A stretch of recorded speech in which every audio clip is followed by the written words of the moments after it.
Hello everyone, welcome back to another episode of Technology Glance. Today in this video, I'm going to guide you through how you can disable product update notification on TikTok Lite. So let's get started. Firstly, open TikTok Lite app in your device. Then tap on your profile icon if you haven't. Next tap on three dots icon. After that, tap on settings and privacy. Next tap on notifications. Now scroll until you find email notifications and tap on it. Next, you can see the option of product updates. Turn off it by tapping on it. So, this is how you can disable product updates notification on TikTok Lite. Thanks for watching.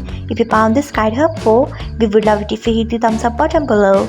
We upload great new tech tutorials like this one every day, so do not forget to subscribe to our channel and hit the bell icon so that you'll never miss another update.